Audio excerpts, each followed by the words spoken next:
नमस्कार साथियों। आज हम एक ऐसे मुद्दे पर बात करेंगे जो सामाजिक भी है और सोशल भी है। आपने थंबनेल देख के समझ ही गए होंगे कि मैं कंगना रनावत के बारे में बात करने वाला हूं, जो कि एक फिल्म अभिनेत्री है और वो पॉलिटिकल और सामाजिक मुद्दों पर बड़ी बेबाकी से राय रखती हैं। उन्होंने अभी अभी लाइमलाइट बटोरी थी। सुशांत सिंह की मृत्यु पर उन्होंने बहुत सारे एलिगेशन लगाए लोगों पर कि लोग जो है तो नेपोटिज्म का बढ़ावा देते हैं, ये करते हैं वो करते हैं। और हमारे देश की भोली भाली जनता अगर ऐसे संवेदनशील मुद्दों पर कोई दो बात भी बोल दे तो उसका फुल सपोर्ट करने लगती है। और बोलना भी चाहिए था, अगर यहाँ पर नेपोटिज्म हो रहा है तो जरूरी था, बोलना चाहिए था। लेकिन बोलने से पहले खुद के दामन में देख लेना चाहिए कि हमारे दामन में कीचड़ लगा है कि नहीं लगा है। तो वो भी जो खुद नेपोटिज्म का विरोध कर रही हैं, उन्होंने खुद अपनी बहन को ही अपना सेक्रेटरी रखा हुआ है, तो क्या ये नेपोटिज्म नहीं है? ठीक है, उनकी बहन के पास कोई काम नहीं था तो अपने घर वालों को काम देंगे, कोई बात नहीं है। लेकिन मुझे उन सब चीज़ों से कोई मतलब नहीं है कि आप क्या हैं, आपका कैरेक्टर कैसा है, वो सब लोग जानते हैं। अभी 3-4 साल पहले की ही बात है, आपने एक ऋतिक रोशन के ऊपर क्या क्या एलिगेशन लगाए थे कि उसने आपका रेप किया, ये किया वो किया, और आपको धमकियां दे रहे हैं वो ऋतिक रोशन और उनके पिता राकेश रोशन। तो इन सब बातों पर मैं आपसे बहस नहीं करना चाहूँगा, ना लोगों को बात बताना चाहूँगा। सीधे सीधे मुद्दे पे आता हूँ। जो आपने ट्वीट करके जो विरोध किया है, पहला हमारे संविधान का, दूसरा आपने कहा कि मॉडर्न इंडिया में कहीं जातिवाद नहीं है, और तीसरा जो आपने कहा कि जो आरक्षण है जिसकी वजह से अच्छे पायलट, अच्छे डॉक्टर, अच्छे जो वैज्ञानिक होते हैं वो पहुंच नहीं पाते अपने मुकाम तक, या कि उन लोगों को जॉब नहीं मिल पाती है या अच्छी पोस्टों पे नहीं जा पाते हैं, और जो आरक्षण का लाभ ले रहे हैं वो लोग चूहे होते हैं। तो इन तीनों चीज़ों पे बात करूंगा। और ये जो रही चूहे वाली बात, तो उसको मैं बताऊंगा कि ये जो आरक्षण का लाभ ले रहे हैं वो चूहे हैं या शेर, वो मैं लास्ट में आपको बताऊंगा। तो चलिए पहली बात से चालू करते हैं। इन्होंने कहा कि मॉडर्न इंडिया में जातिवाद बिल्कुल खत्म है, जातिवाद कहीं नहीं है। इवन इन्होंने ये भी कहा कि गाँव में भी इसका सख्ती से पालन हो रहा है, वहाँ पर कानून व्यवस्था इसका पालन करा रही है। तो अभी कुछ ही दिनों पहले एक वीडियो वायरल हुआ था, आप लोग ये वीडियो देख लीजिए। तुम्हारी हिम्मत नहीं है ये काम का, ये रोकने का हमारे। तुम्हारी हिम्मत नहीं है। मेरा से क्यों नहीं पूछा? जिसका जमीन खरीदी मेरा से क्यों नहीं पूछा? यहाँ पर दीदी आर्या लोग है या पंडित ठाकुर पैसे दिए हैं, पैसे सारा देखा सीधा फोड़ दूंगी मैं तेरा। जाते हैं नहीं यहाँ क्या फोड़ दे रहा है? और तो जाते हो नहीं तुम यहाँ से? सीधा फोड़, सीधा फोड़, तुम जाते हो नहीं? फोड़ो फोड़ो मैं फोड़ के फेंक दूंगी। फोड़ो ना, जब भी बच्चा मेरे को अपनी माँ का कोप आता है। फोड़ो। मेरी माँ ऐसी, मेरी माँ तड़प तड़प के मरी है इस जमीन के खातिर। देख लेना, यहाँ कोई काम नहीं करोगे, इसको बेचो और पंडित लोगों को दो। मुझे, हमें कोई नहीं रोक सकता है। कोई नहीं रोक सकता। मैं फोड़ दूं शीशा। तुम्हारी रिकॉर्डिंग बननी है यहाँ। रिकॉर्डिंग क्या कर रहे हो? रुको, थाने में जाती हूँ मैं अभी। जाओ जाओ, तुम्हारी रिकॉर्डिंग बननी है। हमने क्या बोला? रुको, तुम्हारी रिकॉर्डिंग में आ रहा हूँ मैं। आ रहा हूँ। क्या कह रहे हो? तुम्हारी रिकॉर्डिंग बननी है। हाँ तो फोड़ूंगी। रुको रुको, हमने पहले हमका पंडित, मेरी माँ ने इसको मिट्टी धो धो के खाया। मेरे पैसे वापस कर दो। मिट्टी धो धो के खाया। क्या रिकॉर्डिंग कर रहे हो? मेरे पैसे वापस कर दो। जाओ, तुम जाओ ना, अपना काम करो। क्या रिकॉर्डिंग कर रहे हो? अरे मैं मार दूंगी। अरे क्या है तुम्हारा चक्कर, ये बताओ। मेरे को यहाँ पर माहौल अच्छा नहीं लगता हरिजन के सामने। तुम कुछ नहीं बोलो, अभी चल जाएगा। बता, हरिजन के सामने माहौल अच्छा नहीं लगता है। यहाँ पर मेरे सब इस्तर मित्र लोग आते कोई हैं। बात नहीं, चल जाएगा, पता चल जाएगा। हैं? आपको सोच समझ के रखना चाहिए था। मेरे से क्यों नहीं पूछा? जिसमें कल वो जोशी आया था। मेरे पैसे वापस कर दो। जोशी आया था कल, वो जोशी ने नहीं बताया मेरे को नाम। मैंने 30 लाख में दिए यहाँ पे वो। 30 लाख 35 लाख लो, तुम 50 लाख लो। लाओ दो, 50 लाख लो। मुझे उससे लाओ कोई मतलब पैसे, नहीं। लाओ फिर। क्यों लाओ? मैंने अपने उसके खातिर तो मैंने रोज तुम्हारी नहीं है। कैसे दिया? मैंने यहाँ पर 35 लाख में दिए हैं, मुझे दे दो पैसे वापस। गुड्डू को बुलाती है अभी उनको। बुलाओ बुलाओ। हरिजन बैठ रहे हैं यहाँ पे। पहले सोच लो, समझ लो। हरिजन दादी क्या है करके तो हमने पहले ही उसे मना लगाने के लिए पहले मना करा यहाँ पर। आप बोलो बोलो, वादा बोलो, जितना बोलना है बोलो। कैसे मना कर, कैसे यहाँ पर लगा रहा बिना पूछे कैसे? आप बोलो बोलो। हरिजन बैठ रहे हैं यहाँ पर। आपको चल जाएगा पता हरिजन क्या होता करके। थाने में जाती हूँ अभी। जाओ जाओ। कोई नहीं रोक सकता है। ये भी एक शहर का है, मॉडर्न इंडिया का ही 4-5 दिन पहले का वायरल वीडियो है जिसमें गुड्डी पांडे नाम की एक महिला है, जिनके बगल में एक व्यक्ति ने, जो कि SC ST का था, उसने घर बनवाया, मतलब जमीन खरीदी थी, वहां पे वो खेती किसानी करे या घर बनवाए, तो ये उसको उसके जमीन में जो उसने पैसे देके खरीदी थी उस पे रहने नहीं दे रही, उसको जाति सूचक शब्द बोल रही और गालियां दे रही कि तेरी औकात क्या, तू SC हो के मेरे घर के बगल में घर बनवा लेगा, यहाँ रहेगा, यहाँ ब्राह्मण रहते हैं, ये सवर्णों का इलाका है। ये भी मॉडर्न इंडिया की ही तस्वीर है, देख लीजिए आप कंगना जी।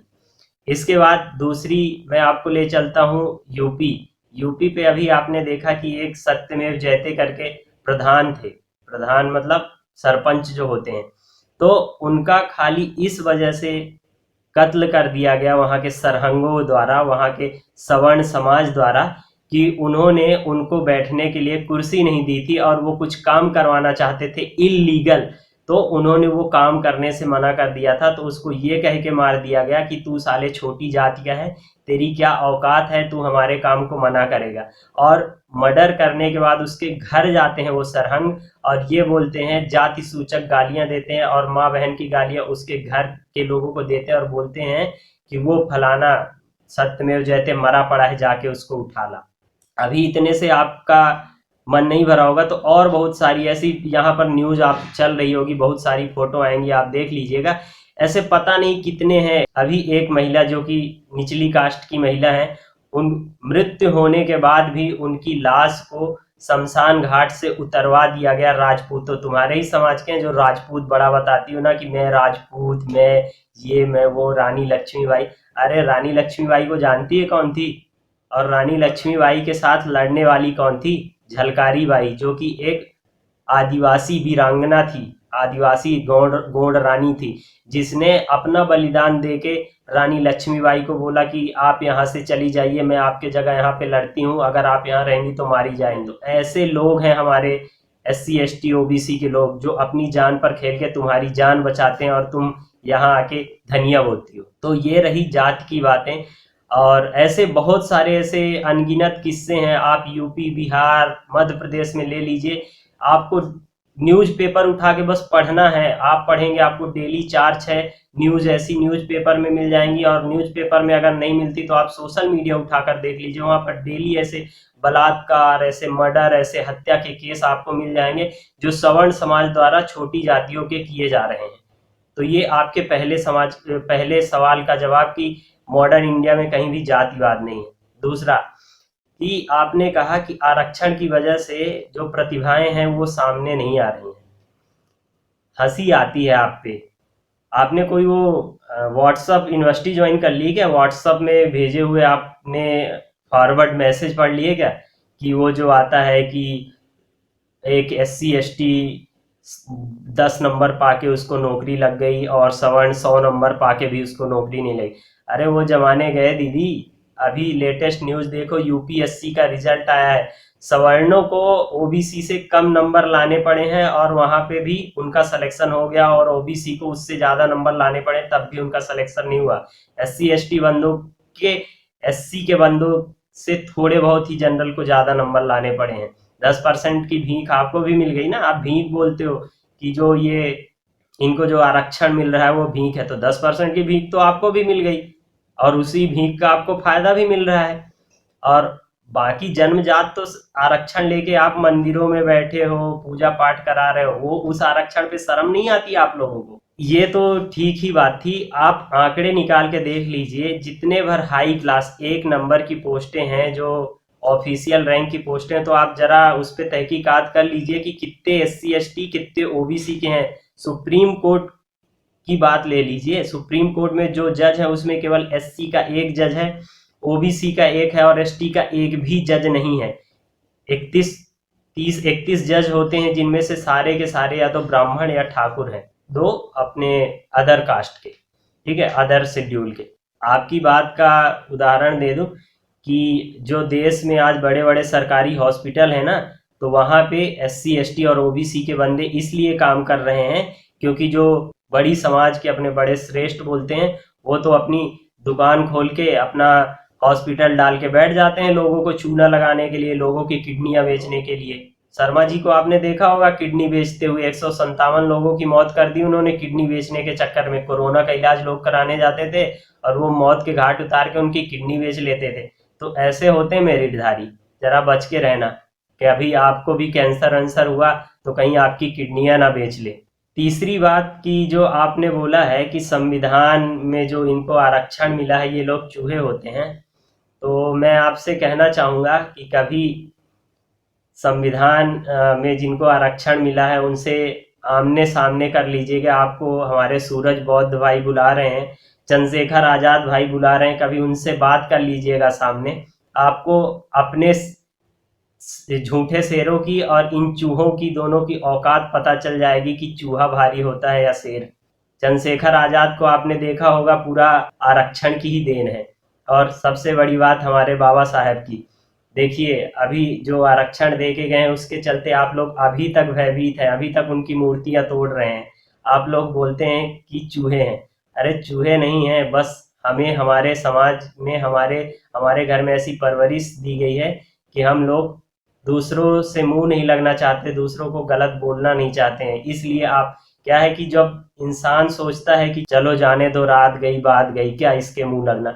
बाकी आपको सब जानते हैं आपका कैरेक्टर क्या है। आपने फिल्में करी हैं, मेरा फिल्मों से कोई मतलब नहीं है, लेकिन फिल्मों के अलावा भी आपकी एक ऐसी इच्छा भी है ना जिसमें आपको चुल्लू भर पानी में डूब के मर जाना चाहिए। आपने ऋतिक रोशन, राकेश रोशन के ऊपर जो एलिगेशन लगाए थे, जब कोर्ट ने उसका सबूत मांगा, दिया आपने कोर्ट को सबूत?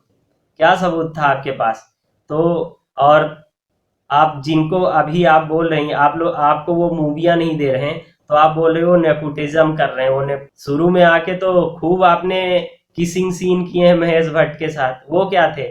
वो तो ऑफ रील था ना, ऑन रील नहीं था। अगर लोग कहते हैं कि आपने वो तो मूवी में किया, आपका किसिंग सीन, ये सीन वो सीन, लेकिन आपने ऑफ रोल महेश भट्ट के साथ, इसके साथ, उसके साथ, तो ये सब क्या था?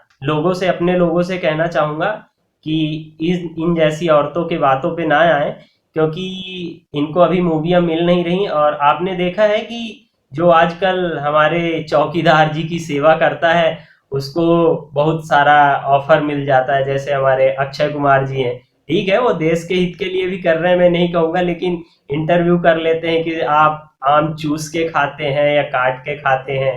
तो ऐसे लोग हैं, तो इनको भी कुछ चाहिए, कुछ माल पानी आना चाहिए, कुछ नए काम धंधे मिलने चाहिए।